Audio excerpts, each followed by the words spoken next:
guys, BBi here. I want to stop and say thanks for tuning in and checking out whatever the video is about that's about ready to come up next. If you could take a minute and hit subscribe, I'd greatly appreciate it. And if you enjoy what you've seen here, make sure to hit the like button. We'd greatly appreciate your support. Anyhow, guys, all that aside, let's get on with the show.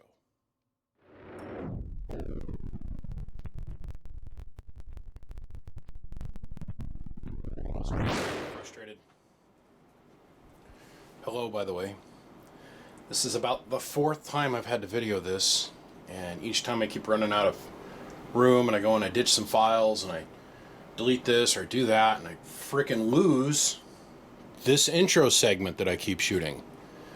And what depresses me the most is this amp right here is a rebuild. Doesn't look like it, but it is a rebuild. This is from my good friend 300 in California. This is his 24 pill. I have lost all of the video segments where I deconstruct his box. I very meticulously test all of these transistors. I got to go through and clean all of them, and I've got to rebend all the tabs, and me polishing the heatsink, and me getting all this done. See, I'm also doing all of these amps over here at the same time, and they're all for different people, and stuff keeps getting lost. I'm getting a little frustrated here. So to help prove this point, this is the amp that we took apart for the transistors. This is 300's old 16 or 24 pill. Now I took it apart not aggressively, and I left most of the components in here because, like I told him when we originally started this thing 4 months ago,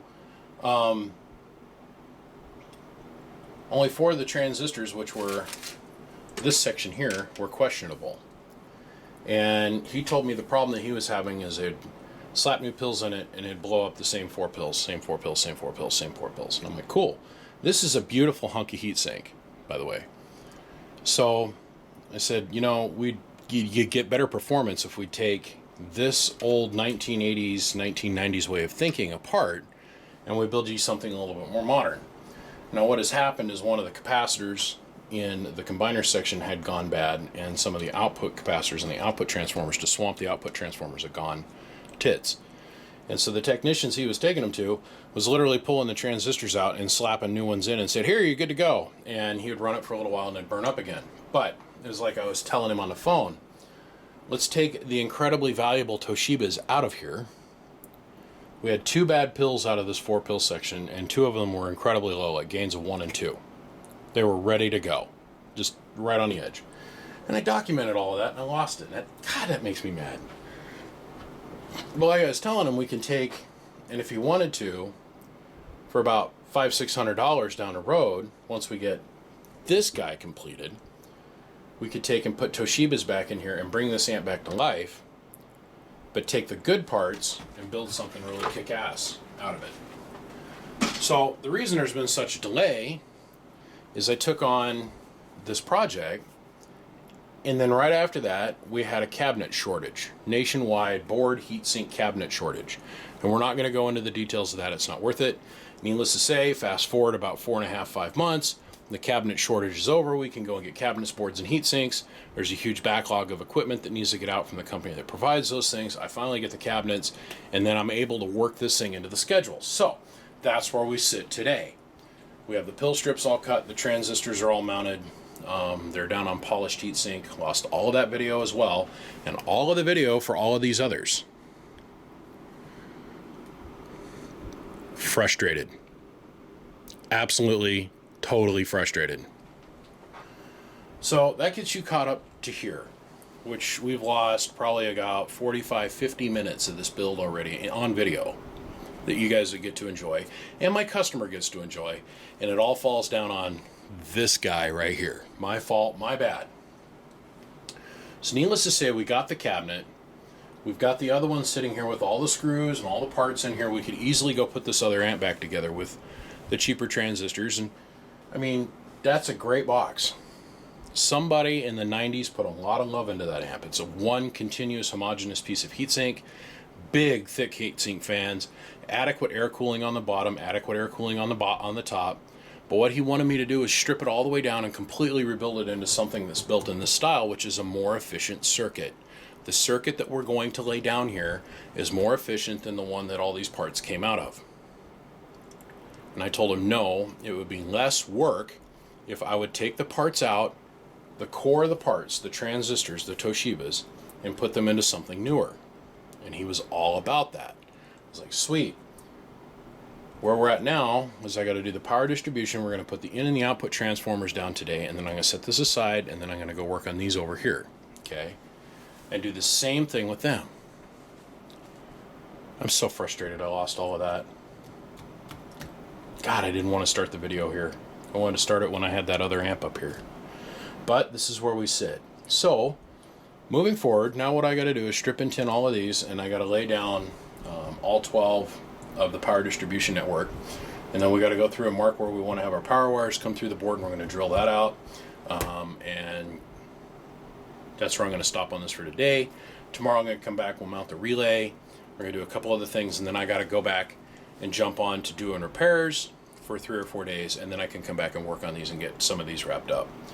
I got a 16 pill in here that I've been working on for a guy. Now, he got me involved in this project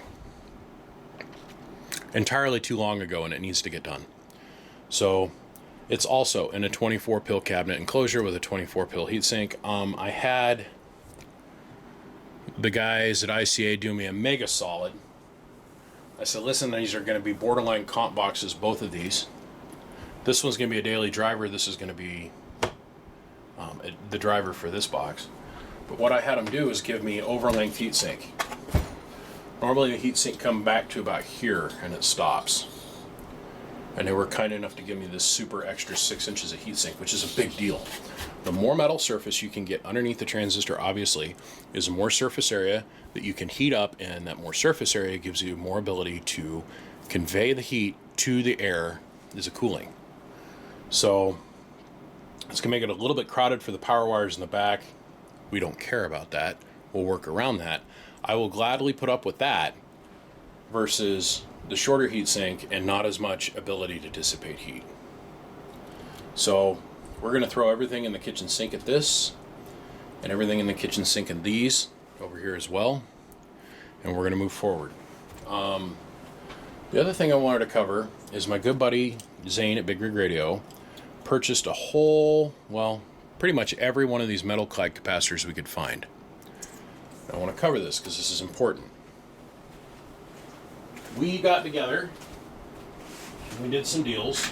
He bought some equipment, and then I turned around and sold some equipment, and we did some stuff, and we got together and kind of as a combined deal. This cap right here is what everybody's used to seeing, okay? We're all used to seeing this metal clad capacitor. It's about, what, a 5 or 6 kVA metal clad mica stack layer capacitor. These things are about $7-8 a piece, each one of these capacitors. There's another builder out there that was no longer in business, decided that he would try and save money by going and using all kinds of other caps, and it eventually was one of his major downfalls. So for me to vary away from these caps, because, well, let's face it, this is what everybody considers to be the industry standard, yeah? Okay? We still have these, we still have access to these, we're still buying these. These are two 500 puff metal clad capacitors put in series. Yes, no. Anyhow, they're 1,000 puff a piece. The difference is double the kVA. So this can handle twice the amount of pressure and heat dissipation as this cap. This is a step forward. Well, the reason I bring that up is because it's not only the 500s and the 1000s that we were able to lay our hands on. It was literally everything else in between. He's got 5s, 7s, 10s, 12s, 15s, 25s, 35s, 40s, 100s, 250s, 150s, 1200s, 2000s, 130s, 330s, 120s. This is just a very small portion. We bought something like 78,000 pieces in metal clad. We did that for a reason. We want to sell them to you guys. So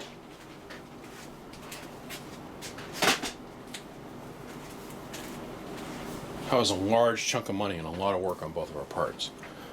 When you guys decide that you're going to ask for all metal clad parts, and all the builders that watch this, you guys can feel free to contact Zane at Big Rig Radio, and he will gladly sell you these.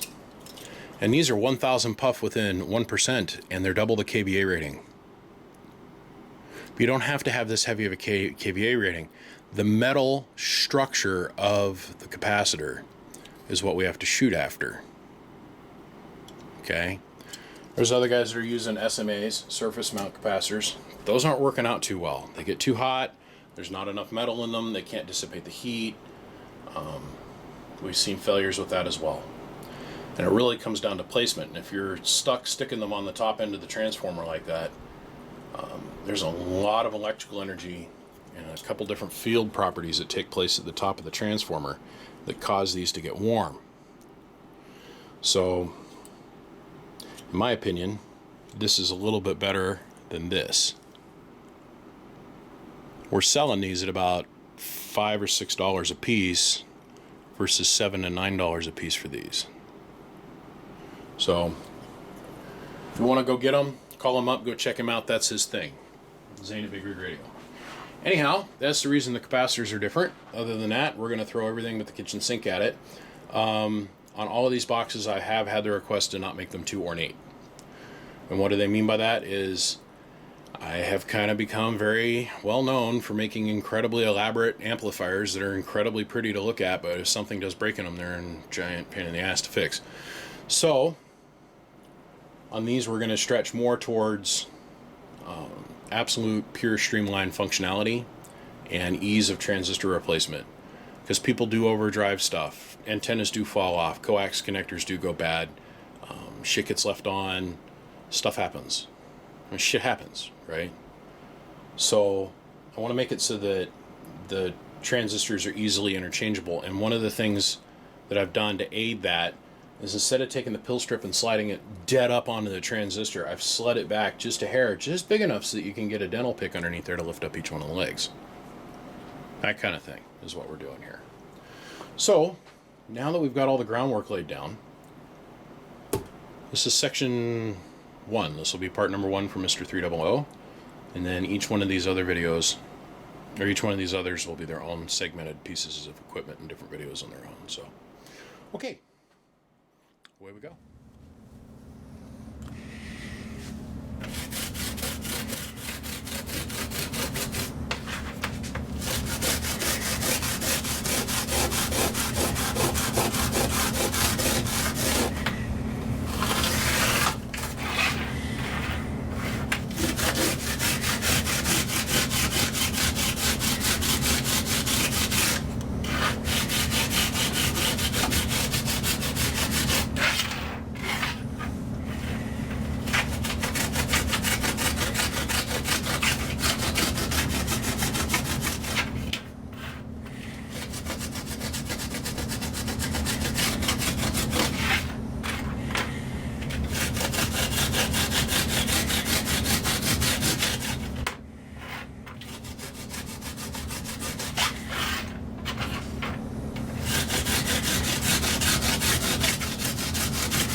Well, I'm going to tell you a story about a man that makes 2x4s.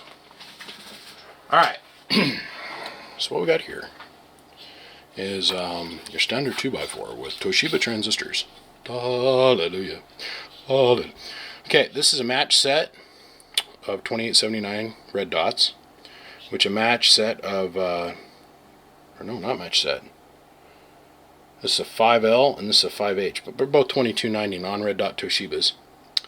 We've got my input transformers, my output transformers, And we're going to build this a lot in the style of that last 2x6 that I just produced. So, like I said in the previous segment of this, we did lose quite a bit of video that went along with this. Me polishing the heatsink, as you can see, this is shiny pretty. But this is on a straight, let's see, 8 piece of heatsink on a little bit of a jumbo oversized cabinet. And we'll be able to do the same thing, put a high flow cabinet in it, or a high flow fan in it. Now, we've got this one here that we've got to do, and also attached to this video is we've got this big bastard we've got to work on too. And this is another one of those projects that's gone way, way too long. So we got the 16 pill here, and let's see here. Yeah, these are all 1Ks. This is a matched brand new set, perfectly new, virginal set of 2879s in this one here. So, first we're going to do this and complete it. And get this going. And then we're going to come over here and we're going to do this and get this finished. Because this has been here too long and this has taken too long to put together for this guy. And I feel bad about it. But I can't help life. And life keeps going no matter what. Jeez almighty, phone. Okay. Let's get some input and output combiner, input splitter, output combiner put together. We're going to get the relay in this. Get our holes drilled for our power wires. We're going to get some ground shunt capacitance going on our distribution bus. We're going to get our flyback resistors installed. And people wonder why I leave my phone on mute most of the time. Because it never stops going off. Ever. It's okay. I'd rather have my phone ring than it not ring, because when it not rings, it's a problem. I've got to spend time finishing these 2 boxes. I don't have a choice. Everybody's jumping up and down, where's my repair? Sorry, you're going to have to wait. Unfortunately, that's where I'm at with it, is like it's, I can only do so much, right? Just only so many hours in a day. And the problem is I don't know who to send you to. Like, if I'm not able to do it in a timely enough manner for you, there's really no one I can recommend that. I mean, I got guys that are out there, but I don't know where they're at with how busy they are and so on. So I've just got to keep pushing forward. But one thing at a time. All right, we're going to focus on the 2x4 until it's completed and tested over here on the meters. And then we're going to come around and we're going to get these 16 pill done. So less talk, more do. Shall return.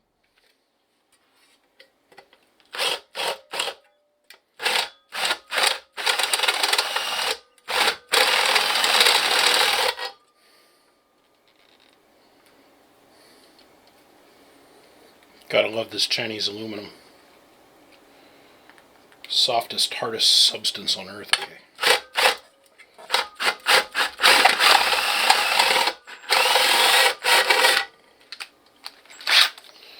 Yep. Well, moseying right along at the moment, boys and girls. We've got the board completely populated. And now we're bringing in the tail end of the show here.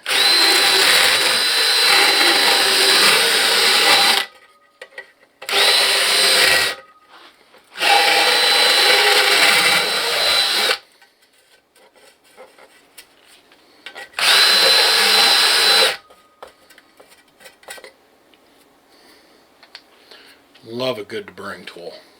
Love it. Okay, so now we got to install the power wire. Power wire.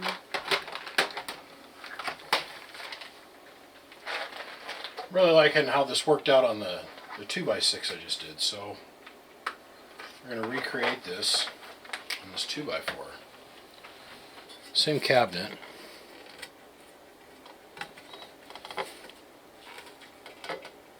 Nope, gotta go bigger.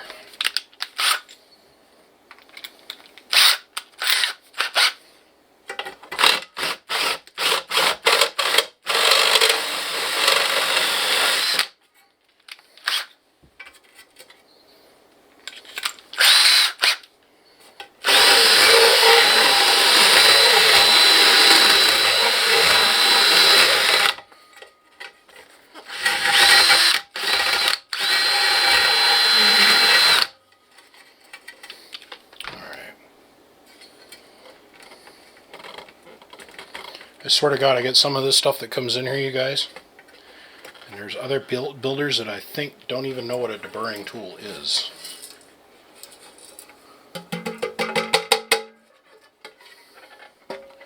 There should be a minimal test that we have to all pass. Must demonstrate the ability to use the most basic of hand tools. Oh man.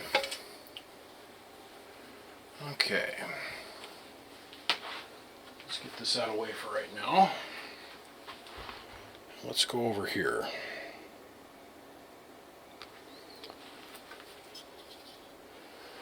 So I have our board fully populated and ready to go in. Cabinet is fully populated now, and what we mean by that is coax connectors installed, remote jacks installed, cleaned off the clear, and not clear, this is actually a clear powder coat that's on this cabinet. Cleaned the powder coating off there for the ground. We've got our bung in the front here, our LED grommet with LED on-off switch, and our variable power knob. Potentiometer is in the hole. So now,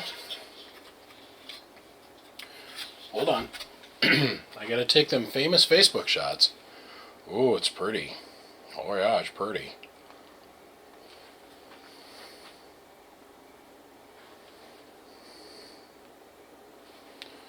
Okay. So now all we gotta do is slide this in the hole. Now,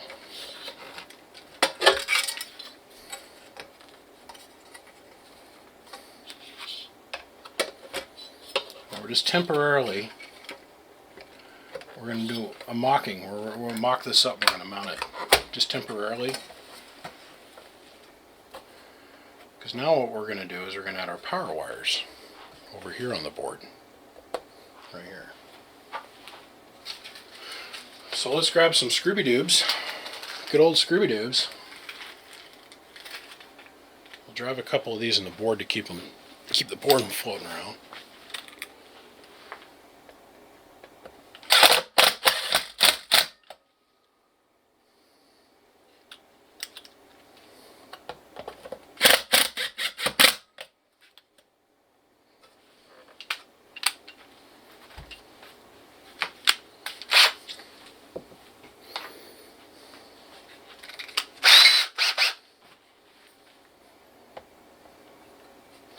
Now there's the rolled lip edge of the cabinet here, and we're going to go just into that rolled lip edge.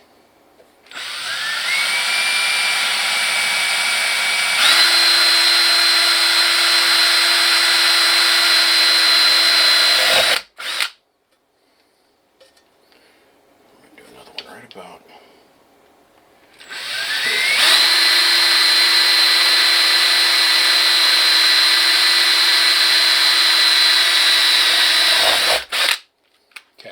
Now, we did this like this for a reason, okay?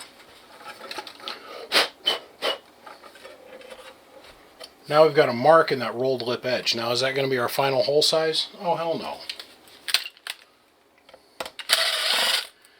That gives us a reference point on where to take our deburring tool once again.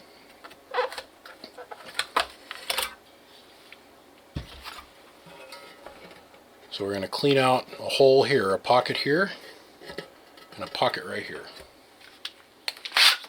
Now I'm going to spare you guys watching this and having to listen to it. So give me just a second.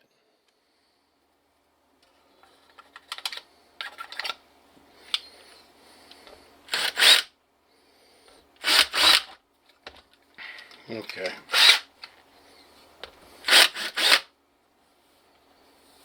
All right. So now what we've done is we've created two pockets, openings in this side rail, and we've deburred them so there's no way that it can rub against the positive wires that we're getting ready to install here.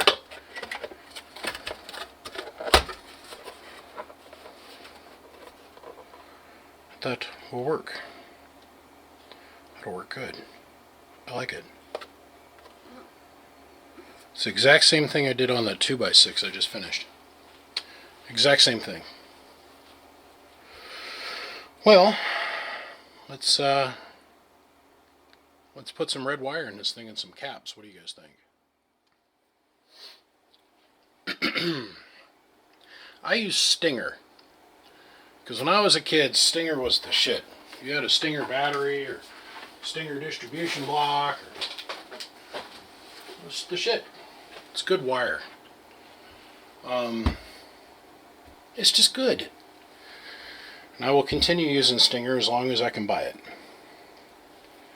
Now, my guy that owns this box, he told me, he goes, man, I need like 2 feet of wire. I can't do that. I can't. I cannot. I cannot. I need more wire than that. Especially for up here working on the workbench. If you want to take this incredibly expensive Stinger wire and chop it off, have at it. But I try to build stuff with a good 3-ish foot, 4 foot worth of wire on the back of it. Just makes it easier to work with. Okay, so back to the task at hand. Let's see here. Clean up our little ironage. Now, this stuff, this wire, is incredibly resilient, and it'll put up with all kinds of stuff. But what the jacket doesn't do very well is put up with solder and heat. So, how about we go about applying this? We do this very carefully.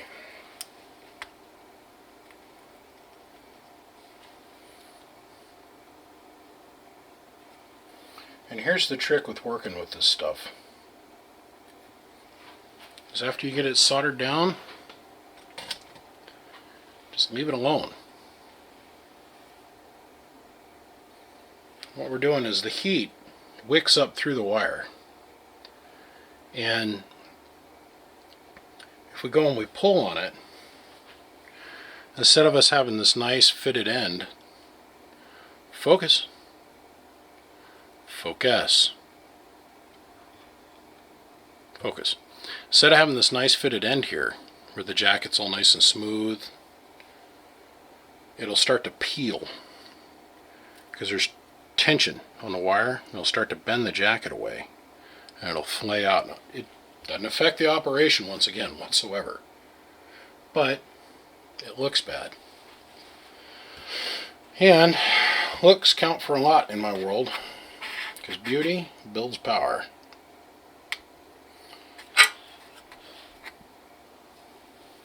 Let's do this one more time.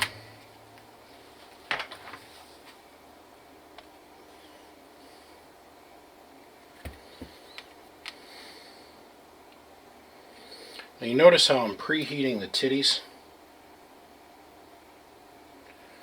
Or 2 solder joints. I'm preheating them. So I'm prefluxing this end, bringing it up to temperature. And then I'm prefluxing the bar, preheating it, bringing it up to temperature. And I'm literally putting the iron down on the board, and then I'm pushing the wire down the iron. And as I do that, it heats up the joint. And I go around very carefully, and I reinforce all 4 sides. And then I leave it alone.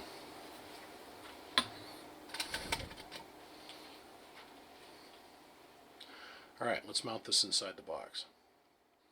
We all remember the video, the amplifier that let the fire out, that X-Force that caught on fire. That 1 zip tie. That's all we need. Now this is Teflon. I use Teflon on everything. Teflon, everything is Teflon.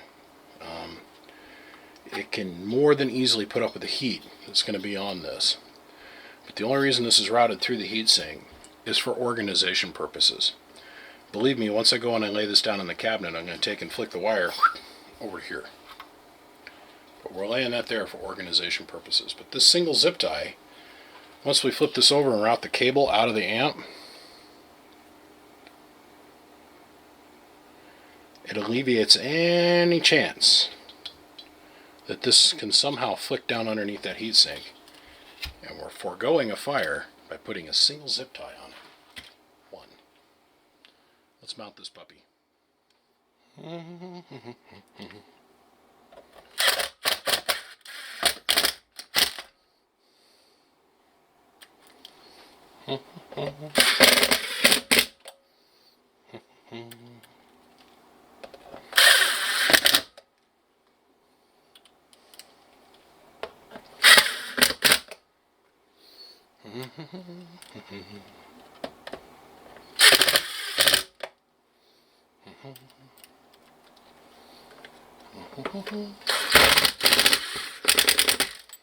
Okay, so let's go ahead and continue to dress this out.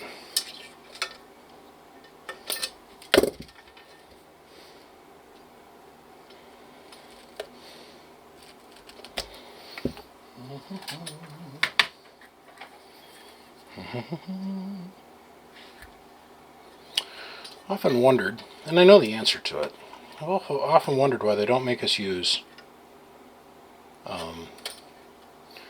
Teflon in automotive harnesses. They do in Indy cars, they do in airplanes, and it comes down to cost. I'm sure the automotive companies have figured out through lots of crash testing that they can legally get away with routing the cables a certain way and providing X amount of distance from certain crush zones on a car. And they figured out they don't need the high temperature of the Teflon, but they need something that is going to be resistant to heat up to, let's say, 350 degrees, 400 degrees, whatever. I'm sure they studied the crap out of it, but man, I'd sure feel better if I knew my wiring harness in my car was made with Teflon coated silver plated wire. IndyCar, NASCAR, and Top Fuel, all done with Teflon wire. Now, I don't know about all the street racers and that kind of stuff, but I got a bunch of wire around here that I bought from a guy that used to build IndyCar harnesses. He's like, oh, hell yeah. Oh, not allowed to use anything other than that. Oh, okay.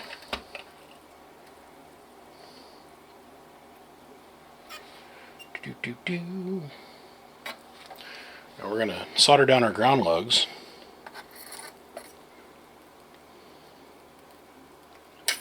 And we do that for a couple reasons. Remember, RF likes to travel in a straight line. It'll always take the path of least resistance. So, if we don't have ground lugs on our coax connectors, that means the ground's got to go across the face of the cabinet, down across the board, back over here to the coax connector, or back and across. It creates a differentiation in ground between the board ground and our coax connector. And that slight little bit of resistance, we've had that proved to us over and over and over again that it's really important that we provide a direct ground path. Oh, too long. That, and it helps add structural support to the board. So, if you think about it, this board flexes in the middle. There's nothing we can do about that, short of drilling a hole directly through the heatsink and bolting the thing down. So, the board's going to flex, because we've only got attachment points on the outside edges, and then there's about 1.5 inch gap between the edge of the cabinet and actually the heatsink, or maybe an inch. So we got it flexing in the back. Well, we want to stiffen that up a little bit, and we do that with eyelets in the back. So it serves an electrical connection purpose and properties, and it also adds to structural integrity.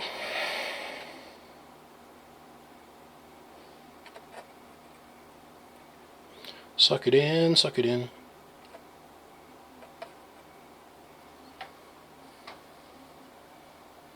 That's good. It's just shadow.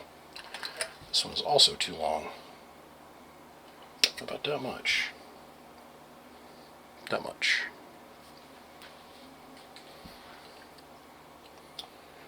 I'm going to get a different lens, you guys. This one's got too fine of a narrow field of view That and the servo motors that drive the focal lens point on this camera, on this particular lens, are slow. Now, I've been doing a lot of tripod work where normally I'd be doing this freehand. But the reason I'm doing the tripod work is because this camera has 0 image stabilization built into it. Well, I've got a 3-axis gimbal coming that I purchased, and the next lens that I want to buy is about $2,000 but it's got internal 3-axis worth of stabilization on the lens. It's got up, down, side to side, and forward and back. So it rides on a gimbal set itself inside the camera, and then I'm going to mount the camera itself onto a set of gimbals. So we can make that really nice, smooth, fluid shots. Like when you see them in the, you watch a YouTube video or a movie or something, and they pan from one side around to the other. That's on a gimbal. That camera's on a gimbal, and then it's usually on a track. These are things I will own, just because I think it's cool. I'm not gonna lie. I've always just been into cool, absurdly expensive, over-the-top shit. But this camera thing has started to become a freaking nightmare. You get the $7 gajillion camera, right? Every single thing that attaches to it costs $7 gajillion. Okay, so what we did is we slipped the jacket here. We're going to slip that back. We're going to make this our tune point right here.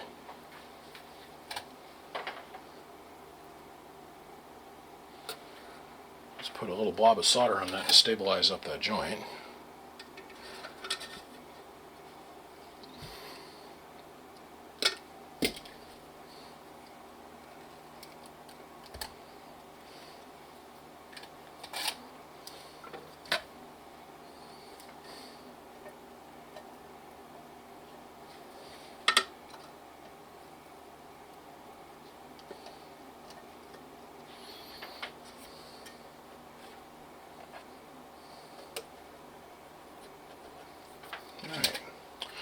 So we got our on-off switch wired up.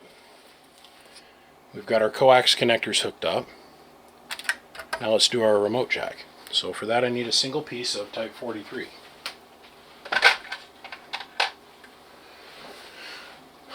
It's the small little details like this that add up to big things. I was having a good conversation with Tony from ICA the other day. Charger, to the rest of you guys. Him and I were talking about some different things, and he was talking about how he's got his bench set up that he's learned over the years that if he watches his meters just right, they'll jiggle, and the way the meters dance or the way they move, just the meter movement will tell you if they've got the proper amount of ferrite blocking RF going in and out of the cabinet. That's what this does. This here and this here and this here, and also over here. And what we're creating here is an insulated RF path. Okay, so we're keeping the RF, the genie in the bottle, by making the wires non-resonant and resonant. And I thought it was really interesting. I was like, that is a man that has spent a lot of time looking at his watt meters. What he can tell if the watt meter, if it's jiggling just right, if there's enough ferrite to keep from turning the positive rail portion of the circuit into resonance or not. It's a little stuff like that you can't teach. You just has to be an observed. Oh, so when this does this, that means this. That level of knowledge is absurd to try and pass on to someone. Okay, so our hot pin's always going to be the farthest one on the tip, and our turn on is going to be this one here, which is going to be this tab. Here and here. So this is going to be hot. This is going to be on, that's going to be hot. So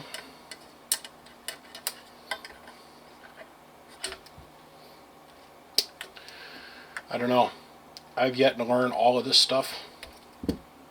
Every day I seem to get around somebody that knows a little bit more than me. So whenever I get around a fellow builder I am all about shutting up, listening, and paying attention to what they have to say. Because I always, always, always seem to learn something new. And those little tricks, if somebody's kind enough to share them with you, those little tricks equal hours and hours of frustration of them trying to figure something out on their side of the street. You know? And it'll save you those same amount of hours in turn yourself.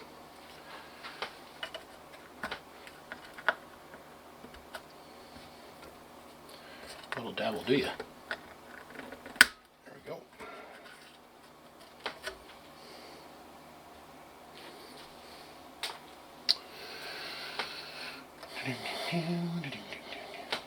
So this is going to go here.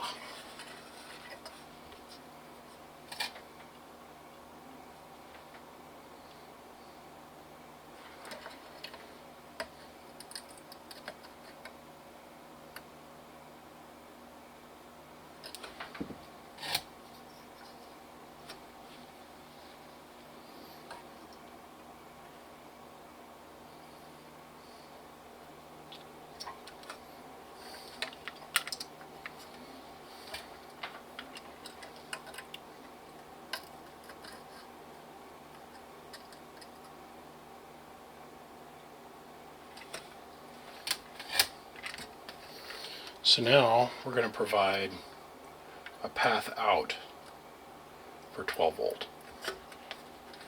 And this is to run our remote jack. Now this is really important. You don't want to use too big a gauge of wire. And also you want to set this up for the customer for when they have a bad day. What do you mean by that? What do you mean by that, BBi? If the customer has a problem with the remote and somehow manages to short out the remote cable, we don't want to provide such a heavy lead of wire to where it's not going to burn up. But when it does burn up, we don't want to give it a big enough path to where this can burn back to ground. This little piece of 22 gauge wire, whatever, not 22 gauge, let's see, what would this be? 18. This little piece of 18 gauge wire in itself is going to provide a direct path to ground. You want to try and keep it so that just this piece of wire burns up. It's not going to affect anything else in here. Because once you get stuff that's burned up back to this level, where now we've got a heavy return to ground, it turns into a catastrophic issue versus just a little 22 gauge remote wire that runs off to the remote unit, and that all melting and burning up. If that burns through something, there's nothing you can do. But so I can see some of these guys with a remote wire. This jumper is huge. It made a huge heavy gauge wire, and you don't want that. You only want to be able to move maybe about an amp through this wire. Anything more than that, you want to put a relay in here to drive the fan. Yeah, food for thought, right?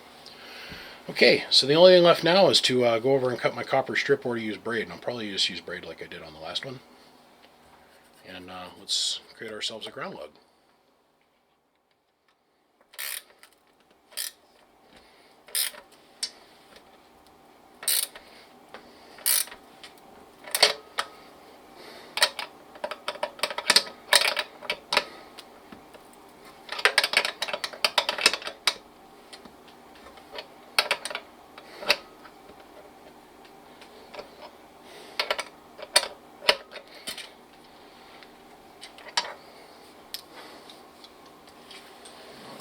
Now for my most favorite part of the whole build.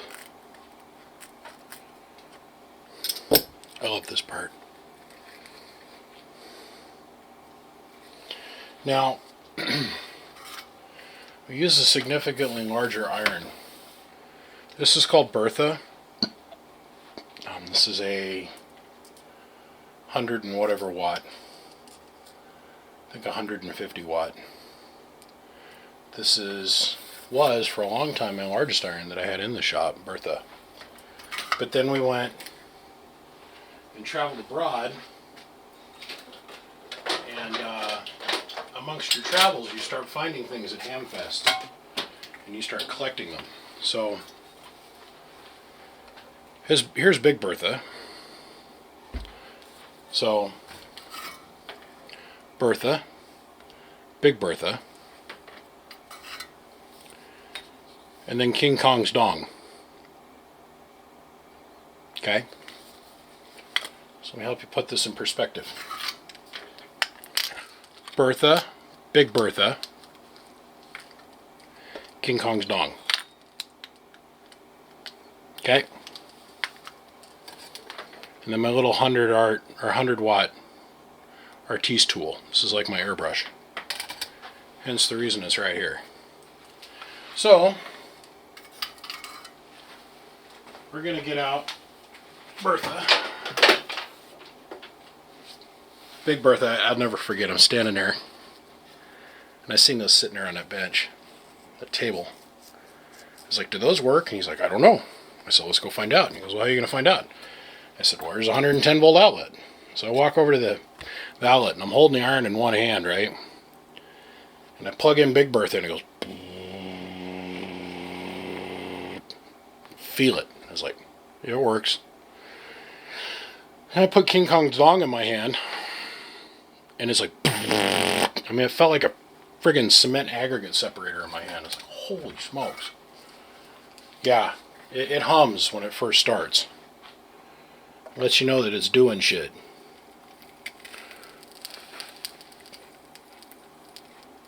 Now, the whole goal behind using a bigger iron is that we want to flow the solder to the board, but we don't want to heat up everything around it. So we're done. Just like that. What we don't want to do is take like a 100 watt iron or something small and lay it down in here and wait for that heat to slowly settle itself, because it wicks, travels. And that is the total trick. Let's see, I'll use this button. It's a total trick to achieving this. A nice, perfectly smooth, clean joint like this. You see that? Because that heat will wick, and if we get this phenolic too hot, this copper-cladded fiberglass board, the copper clad will start to come up. It's just bad. It's just bad all the way around. So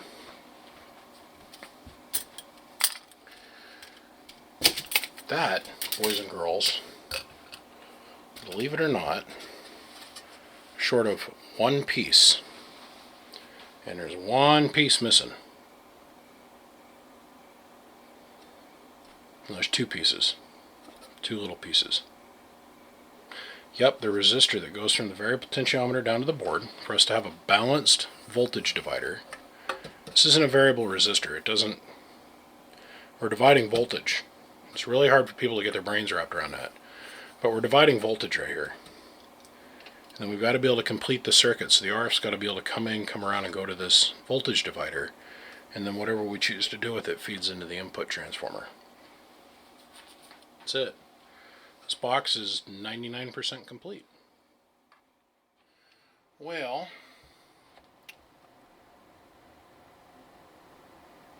that's where we're going to go with this. Okay, so this is our first little test run of this this little 2x4. Got the variable all the way open.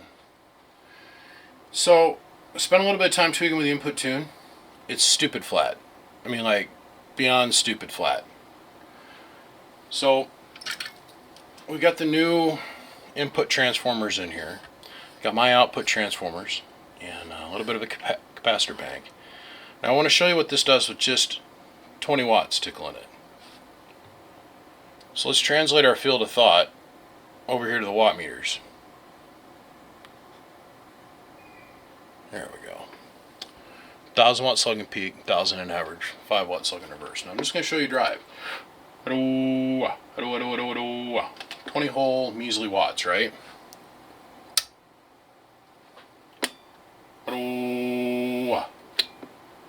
Yeah, 980, 950. Oh. Yes, master. And so we're not pretending we're on sideband. Oh. That's from a 200 watt standing carrier.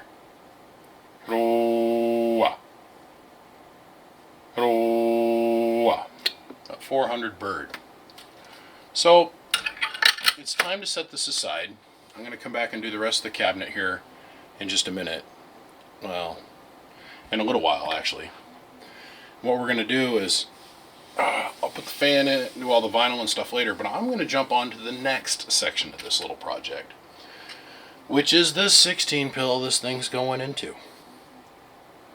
Boys and girls, let's go build something sexy. And I mean like dirty, nasty, stripper, G-string, freaking glitter on stuff that shouldn't be on things. Dirty. Let's get with it. A quiet moment that you have before you commit into building something. So this is what I call our basic layout. Okay. Got our pretty standard power distribution bus that runs up the middle. Our input and our output transformers, pill strips. This is almost a universally given. Okay. Now where we go from here is where the Mojo starts. Okay, now I build the Mojo into the box, but the B plus upgrades, this upgraded power wire distribution, which everybody universally now says is a good thing, because it is. It's a fact. It's not an opinion. It's like you can physically watch the box produce more power, and you can physically measure the amount of heat that the transistors are producing versus doing it the old school way with a little piece of ferrite and a little tiny piece of wire feeding the back of the transformer. Anyhow, fact. So we've already got the baseline of good Mojo in here, but this is where I start adding all the flair to it. Now, I've had a lot of people here recently, several of my friends that buy boxes from me, that they'd like to not have such orchestrated giant,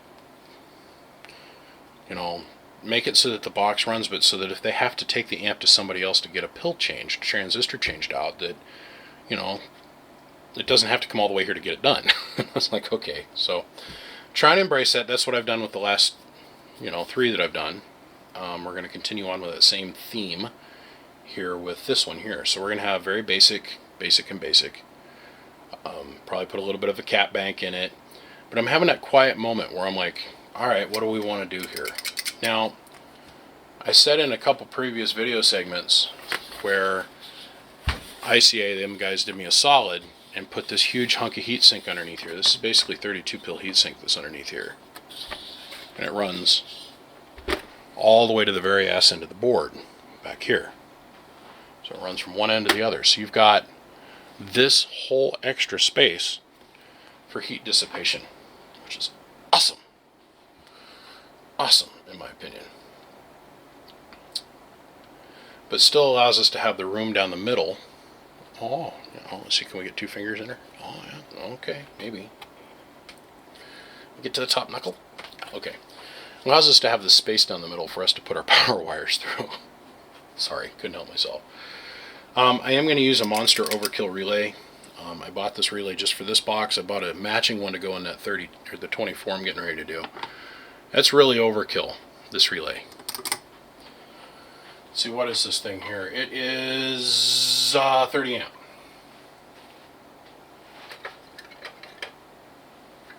For 16 pill, we'd normally use something like this.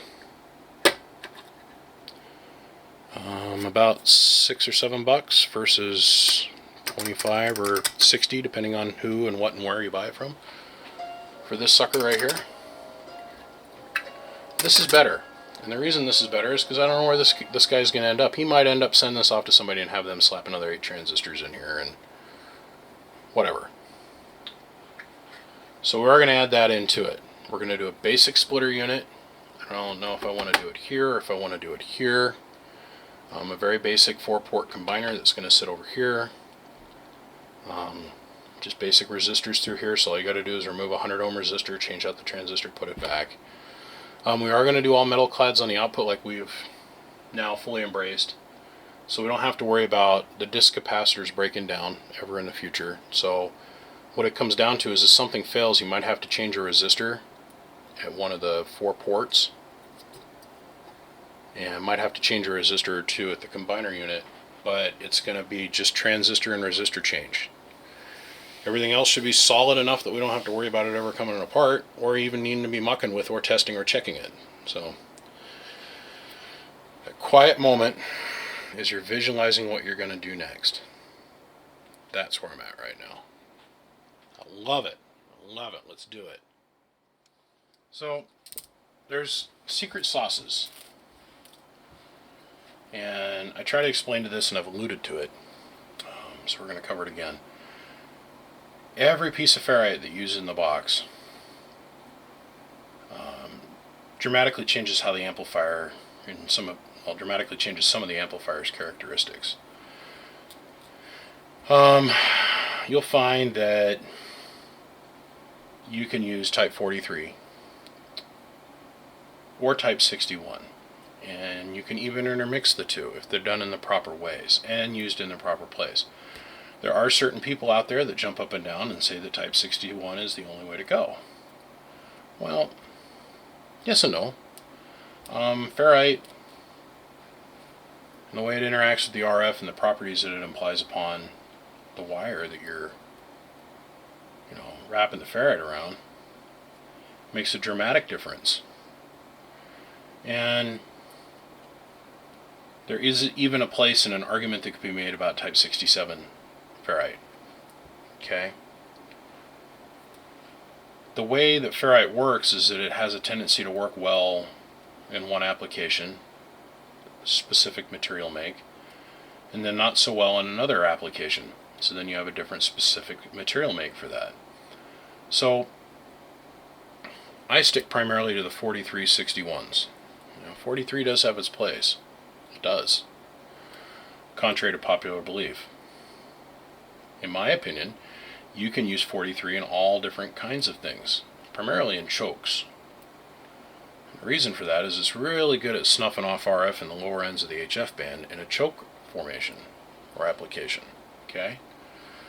So the secret sauce in an amp build is your input transformer material make and your output transformer material make. And that's how most people think that the secret sauce ends. No. Your secret sauce is throughout the box. What's the material make of your combiners? What's the material make of your splitters? Now, in most applications, for what we're wanting to use it for, you can use type 61 almost everywhere inside the amplifier, and for the most part you're going to get away with little to no problem.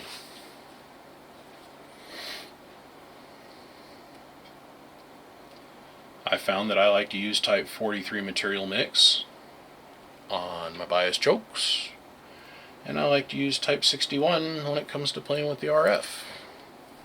I've done built with both, type 43 on the input, type 61 on the output. I've built with type 43 on the output, 43 on the input, 61 and 61 on the input and outputs. I've done 61 and 67. I've done 43 and 67. Type 67's got some really good characteristics to it, especially when it comes to saturation and heating issues. They do. It does. It is. If I was going to go and build an amplifier for the lower HF frequencies, I wouldn't use type 61 or type 67. I'd use type 43. Type 43 really leans itself towards,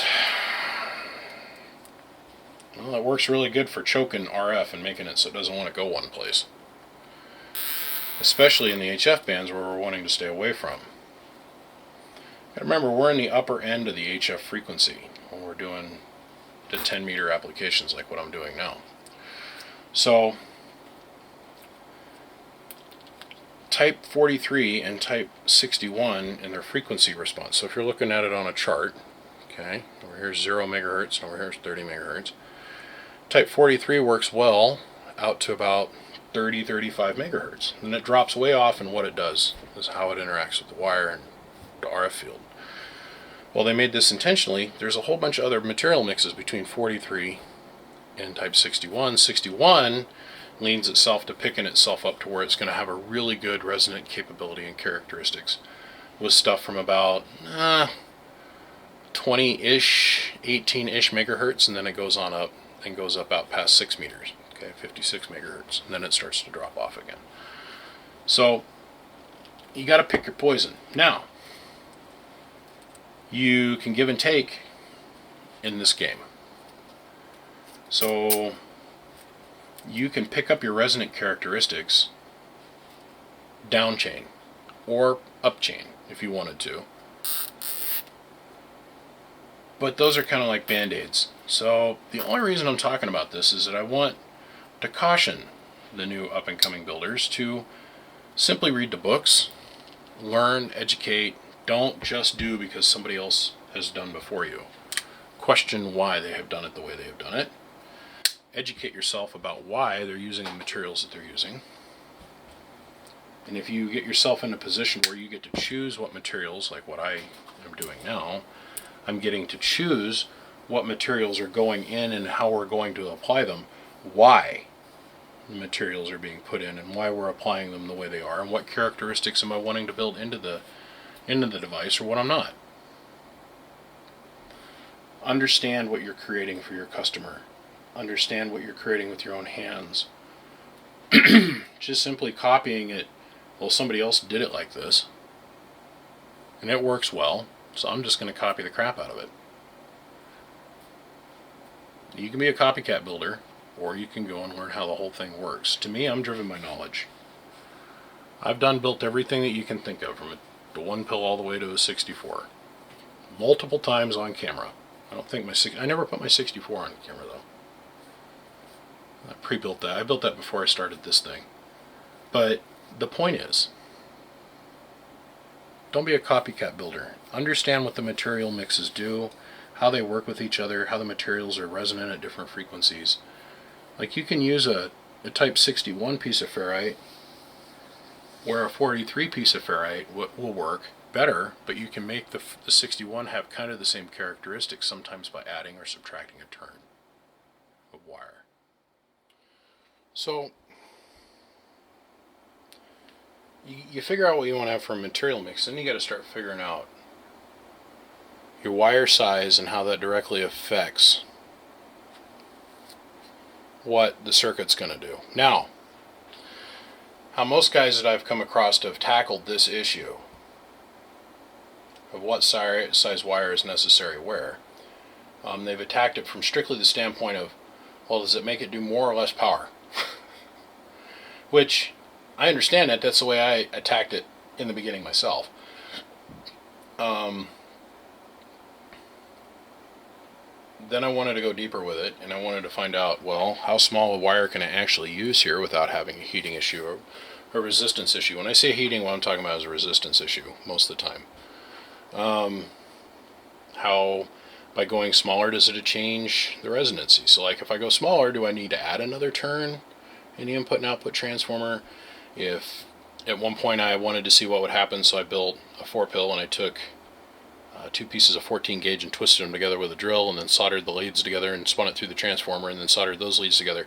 And really all I was doing was playing with the circumference surface area of the total exposed wire in the turn ratios of the transformer.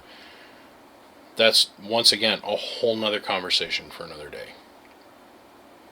So it all goes hand in hand. This hand touches that hand, which touches that hand, which at some point has touched somebody's junk.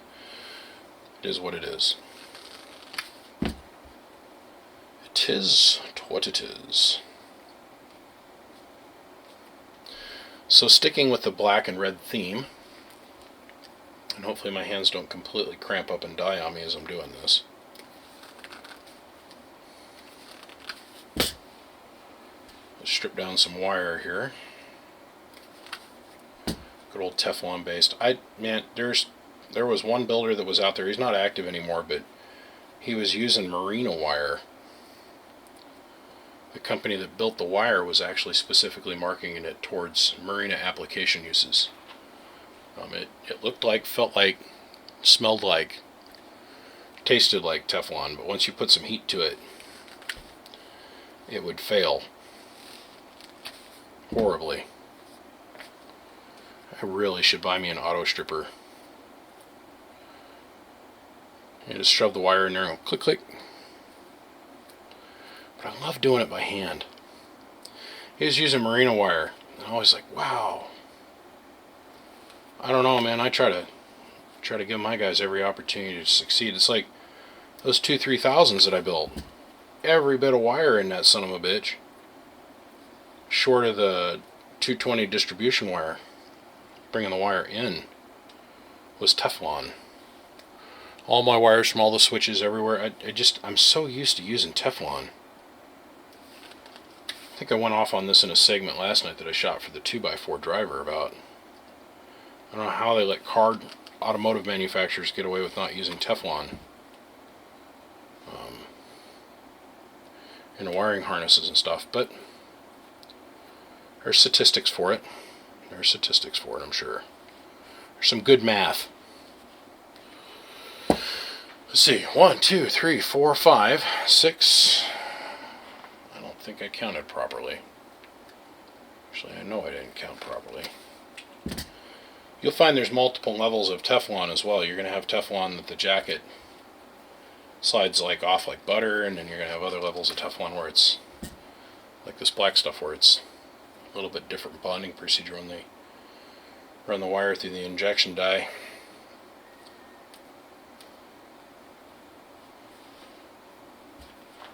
Yeah, I'm one short. 1, 2, 3, 4, 5, 6, 7. I'm one short.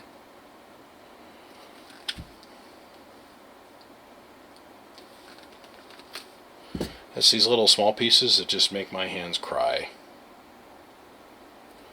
Big giant Mama Malou cans that I've got. I can't help it, don't judge me, I was born this way. I was. No, quietly from the age of 2 on to the age of 22, the government conspiracy that's into hiding the earth is actually flat. And they're also responsible for the government cover-up of we didn't go to the moon. We faked that on a soundstage in Area 51. They also secretly gave me human growth hormone. No, they didn't. None of that actually happened. I'm just a big guy. Gave me human growth hormone, and that's the reason that my hands are so big. No, just big. It's big. I was trying to binge watch YouTube the other night, trying to chill out before I went to sleep. And it was like, I don't know what spawned this in YouTube's little algorithm of suggested next videos, but it was like ancient aliens and UFO conspiracy and government cover-up, blah, blah, blah, blah, blah, blah, blah, blah. Look, I think that the human race is a lot older than, like, we've been present on this planet a lot longer than what common science is giving us credit for. I think that there's been multiple mass extinction events on this planet, and I think that there were races of the human race that have been here longer than what we understand or can currently find any data to support. I think there's been a lot of lost knowledge over the centuries, millennias, and when I watch Ancient Aliens, it seems like their only excuse for everything is aliens. It can never be anything other than that. But I don't know why YouTube did that, but it really it made me sad, especially the flat earthers. I feel so sorry for those people. It's like, God, man, really? It's just, it's like we didn't go to the moon. Okay, but then if you go back and you look at all the fuel that they put on the Saturn V and do the math, just the basic math, guess what? There was enough fuel in the Saturn V for us to literally go from the Earth to the moon and come back. Is what it is. So,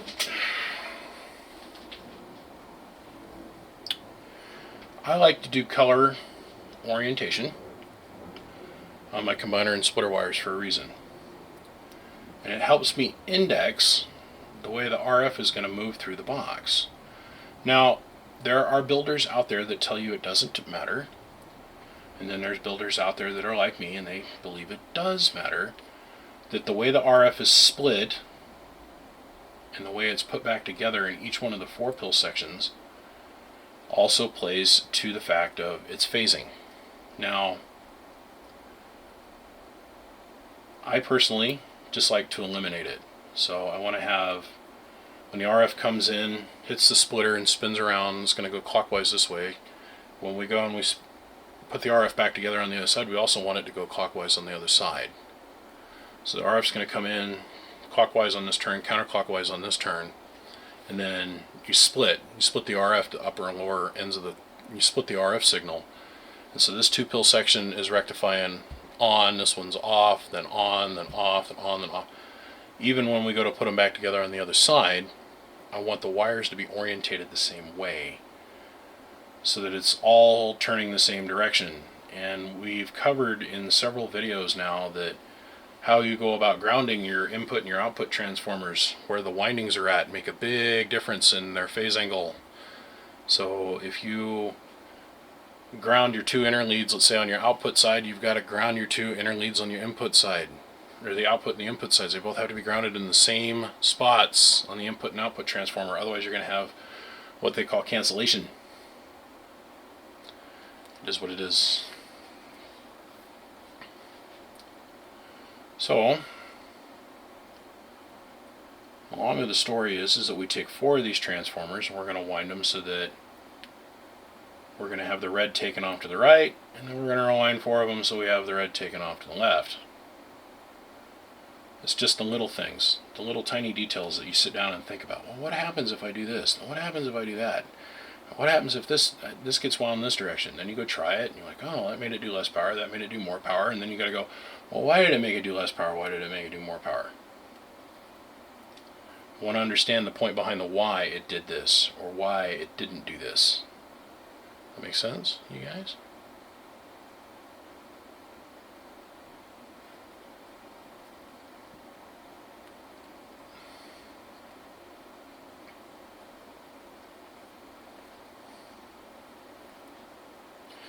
And that's only, that turn issue only applies to if you're going to utilize half of the ferrite, or a small portion of it. If you're going to do like a 7-to-1 splitter combiner where you're going to utilize the whole surface area of the transformer and you're twisting all of the, twist the wire together, wrap it around the transformer, or the ferrite to create the transformer, and then you're going to sum out of phase 180 degrees or 90 degrees out of phase with each other. The wires at the bottom, so you have your combiner, your primary input source, and then you're going to have your output or your input sources on the other side. You just got to make sure that the wire is all twisted either right or left, so clockwise or counterclockwise through the whole device. It's the only time that that comes into play. So, alright, well, now that I've covered that and I've got you all thoroughly confused, I'm going to go build these combiners and I'll see you guys in about 30 minutes. Silly me, I'm over here working away and tying down the center section of the power wire because I don't want it to go underneath these incredibly heavy heat sinks. Look at how long this is. It's the whole length of this board almost. I'm sitting there working away and I'm like, oh wow, I'm about ready to slam this thing into the cabinet, and it dawned on me I hadn't shot a video segment here in a little while. What you think about them apples? Look at that. So we got our oversized 30 amp relay installed, got our input splitter installed, got our output combiner installed, got our little sub relay, which will make this a really nice smooth auto key. So instead of having to use a big transistor and a whole bunch of other big parts to make this run smoothly, we're just going to use this little relay, use the auto sense circuit for like a 2-pill to kick this relay, which kicks a big relay. Yeah.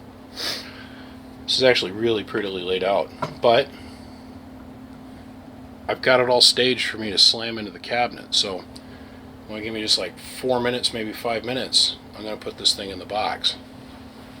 Because we are done, guys. This is like 99% done. I've got to put the output tuning tube in here someplace. I got some capacitors that I want to lay into here. But the output combiner, The 316 mini coax on the input and the 316 DS coax on the output is all installed. My power wires are in. All I got to do is tie in the ground now. So on that note, give me just a minute. We shall return. Okay, you guys have seen me do this a couple hundred times now. We got the board in. We got our coax hooked up to our antenna analyzer. And then we got our dummy load hooked up on the output side of this thing. Whoop.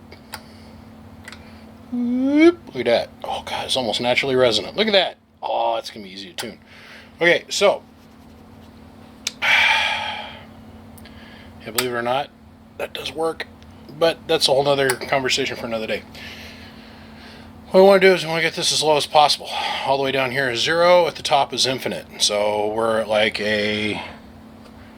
Well, here, I'll let you look yourselves. Look at this new fancy-ass high-end camera.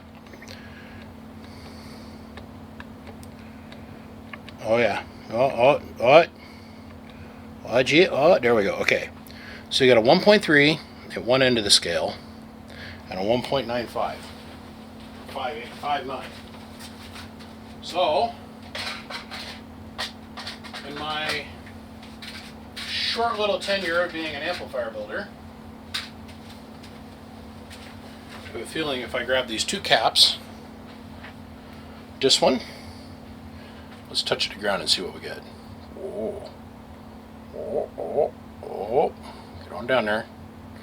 Okay. This is called your pass-through tune. I've shown this in many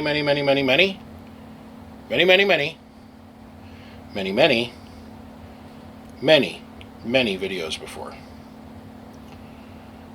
So if I take that cap and I twist the little higgamajiggies together like this,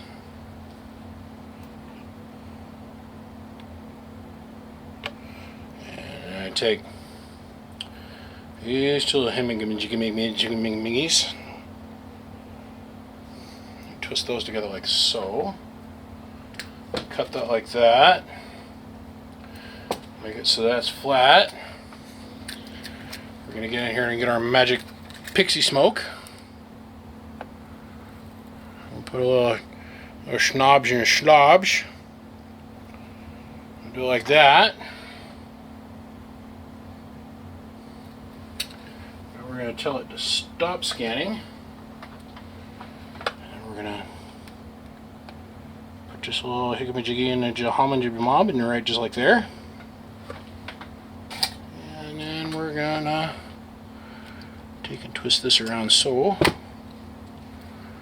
Bring this around here like that. Bring it around here like so. And twist this around like that.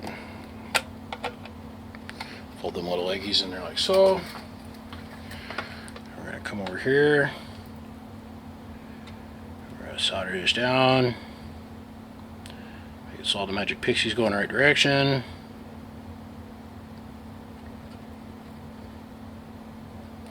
Just like that. Pull this little extra blob of schnob-a-lob off the thing. Alright. Straighten that out so it looks good for the Facebook pictures, and then hit run.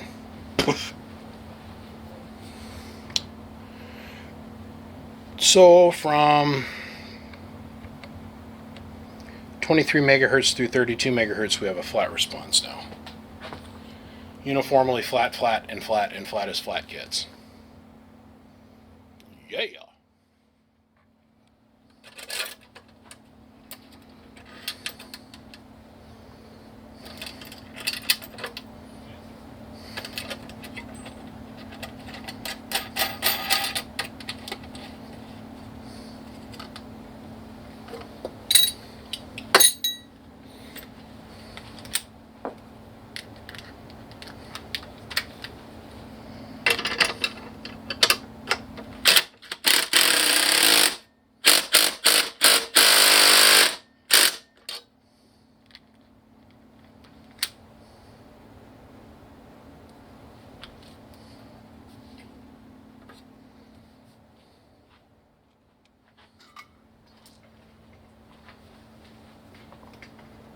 Get hooked on the leg of the tripod.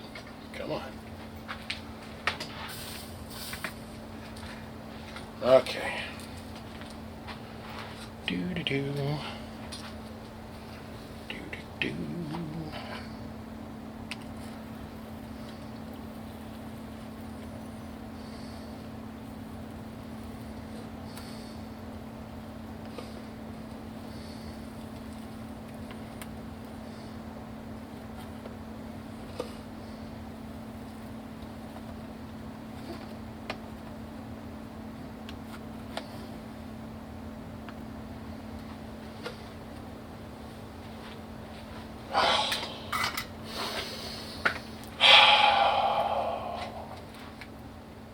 My most favorite step. Yeah.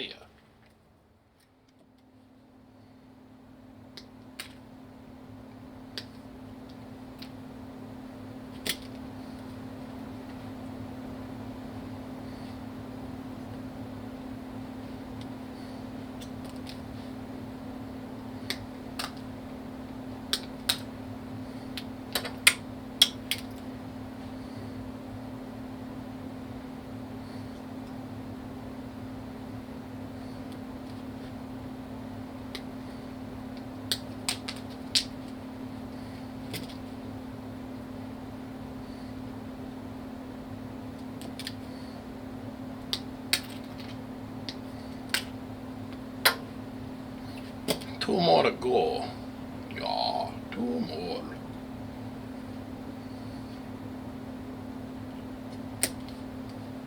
I love how much more heat sinks underneath this thing. It's pretty cool. I called them guys at ICA and they hooked me up, man. Really excited about that. Can't wait to see how cool this box actually runs.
Artist with a paintbrush.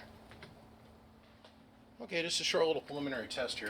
Let's go ahead and turn this 16 pill off. That's the 1000 watt slug in peak in 2x. So full deflection on that scale is 2000 watts. 1000 in average 5 watt second reverse. So we're going to hit it with the SRF 490. So we're going to put 130 watts of drive in it.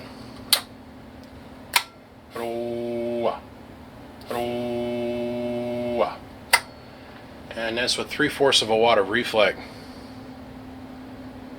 We're going to look up here.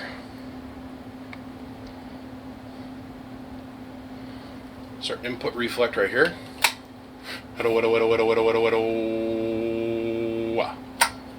That is 3/4 of a watt of input reflect. That's pretty good. So now what we're going to do is we're going to start driving this up. So next thing is I got to change power supplies because we're going to start pulling a lot of heavy current.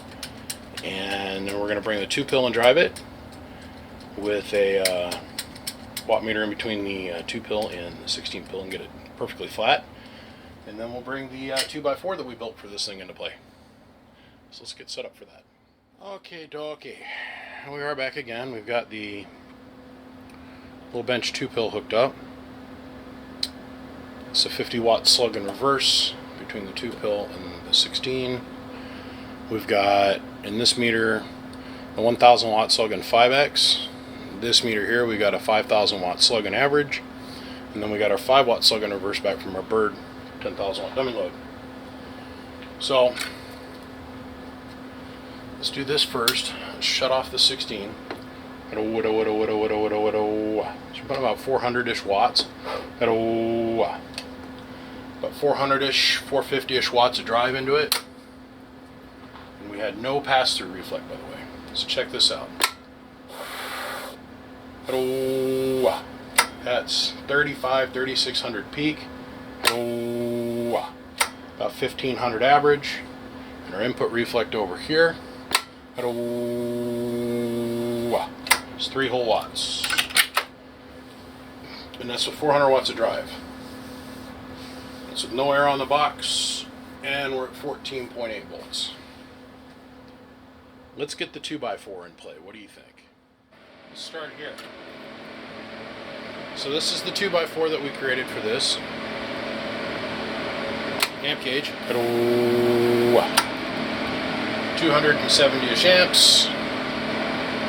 Let's go over here, we'll look at our volt gauge.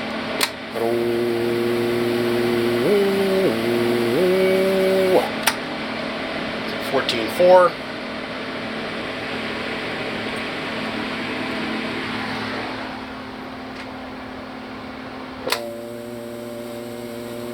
Nice solid 4,000 watts. 14.4 volts. Our input reflect is great. Back over here.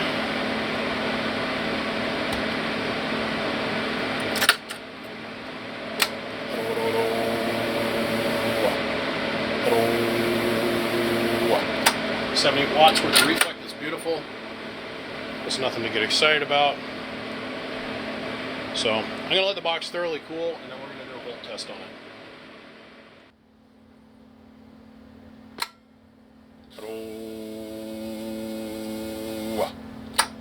14.2, 45 to 4,700 peak. Or 15.2, 4,700. 4,500. It's as high as the power supply will go at the moment.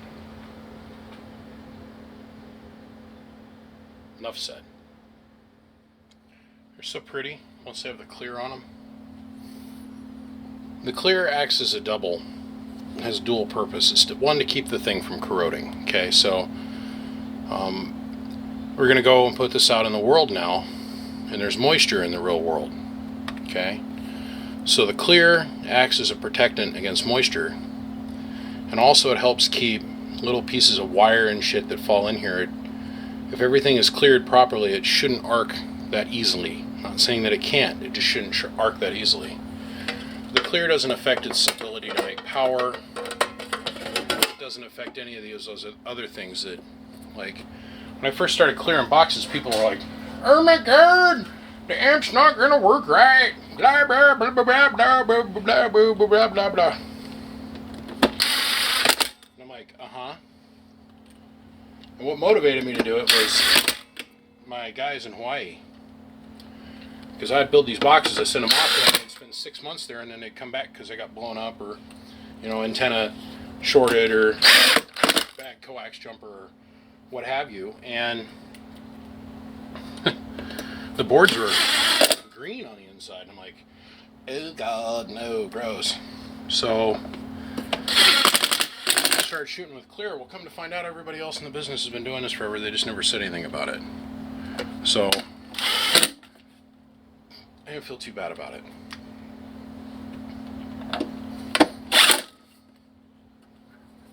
Here we go, bro. The last 4 screws. Oh. There we go.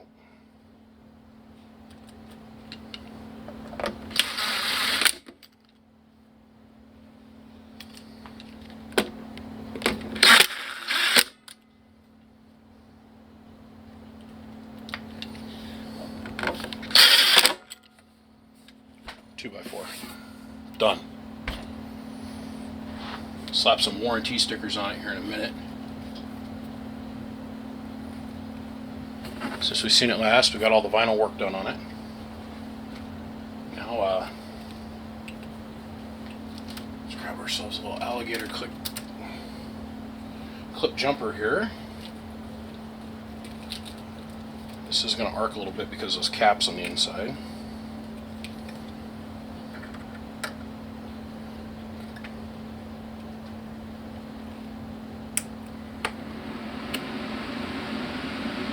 Beautiful. Nice quiet JMC fan.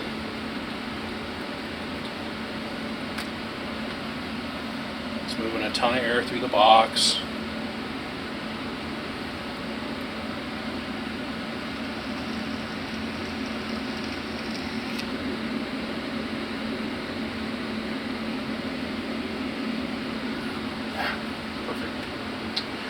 That's a 12 volt. That's what it sounds like at 14 volt. Really quite quiet.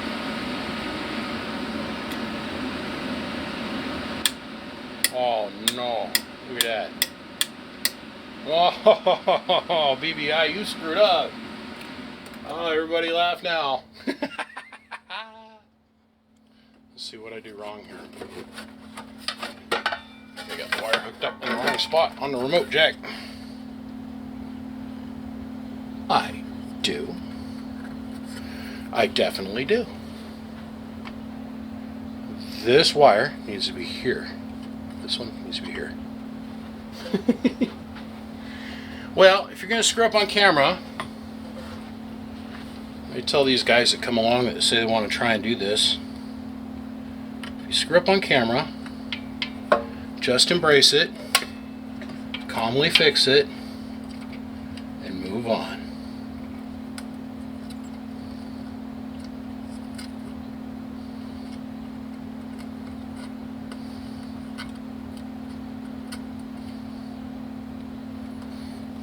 I knew that wire would want to hop off of there. So let's go in here and grab this real fast.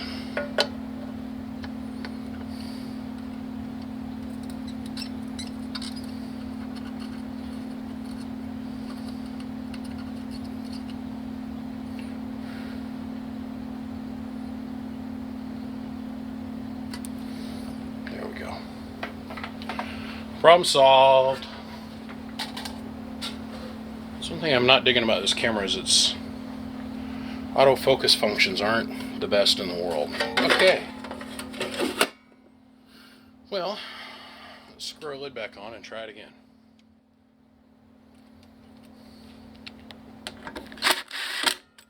Now this is a standard remote where the tip of the remote is hot and the next call it down is on. So all you got to do is take the tip and the next call it down on the standard remote jack and flip it on, or tie the two together, and the amp will turn on. Okay, let's try this one more time. Whoop, off, on, off, on. We're done. Oh, let's go do its big brother.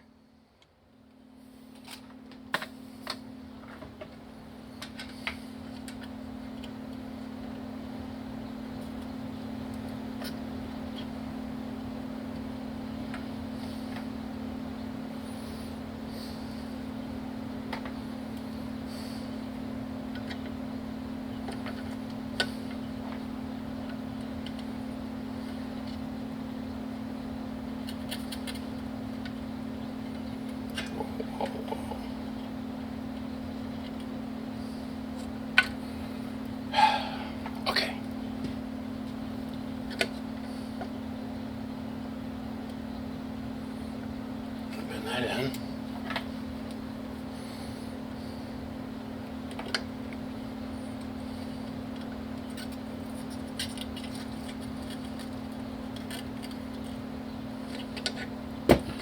Wow, okay. Make me look like I've never done this 1,000 times.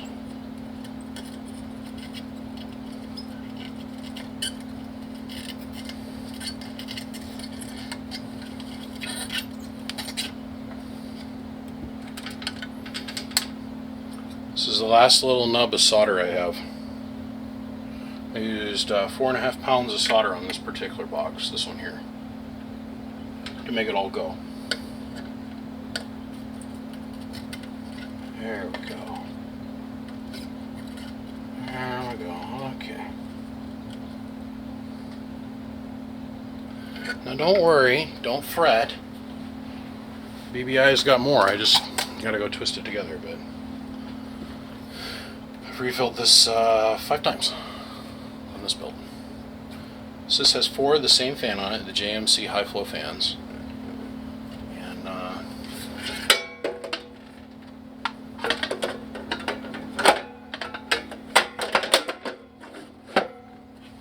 perfect fit. Not making contact with the output tuning tube. Nope. Good. Let's put some screws in it. I love this 24 pill cabinet. I love these things.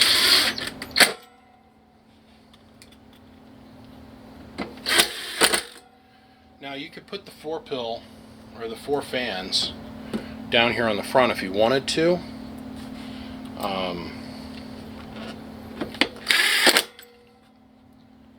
I prefer to get it as far away from, increase my path length as much as possible.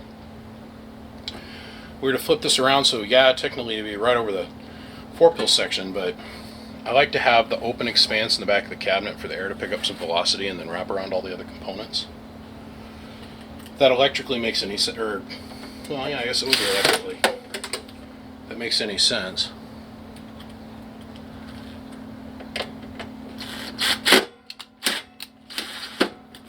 Alright. Each one of these cabinets takes a little bit of tweaking, each one of them.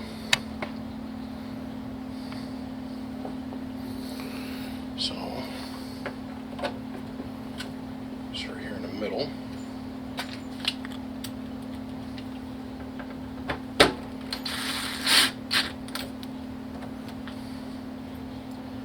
I'm excited to get these 2 done because my good friend 300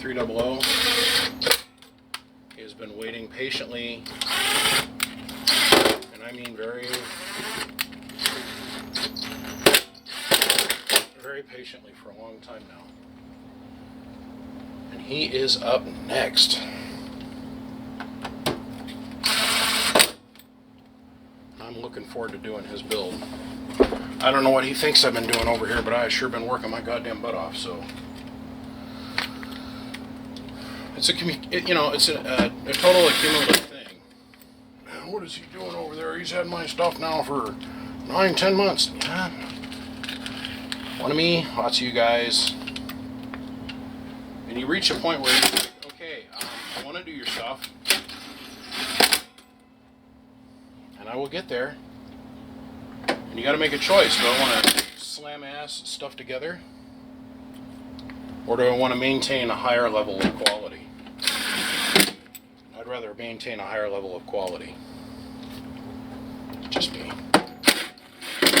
So people can get mad at me for as long as it takes me. It's not like I'm lying to anybody when they call up and ask me to do things for them.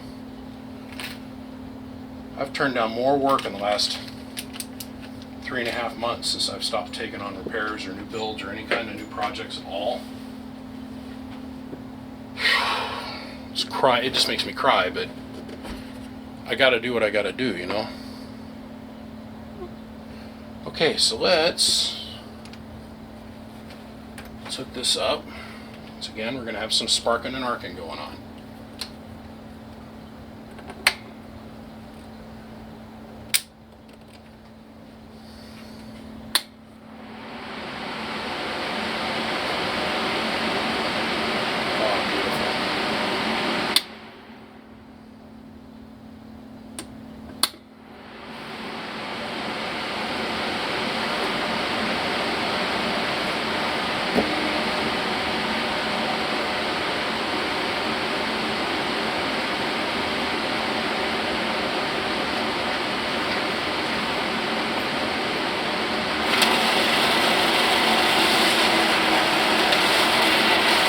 That's good.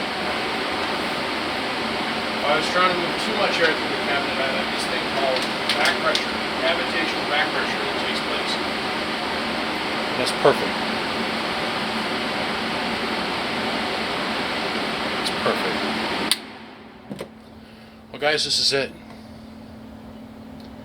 This is the end. My customer, my friend that has been watching me build these for him. I gotta tell you, man, thank you. I appreciate your patience.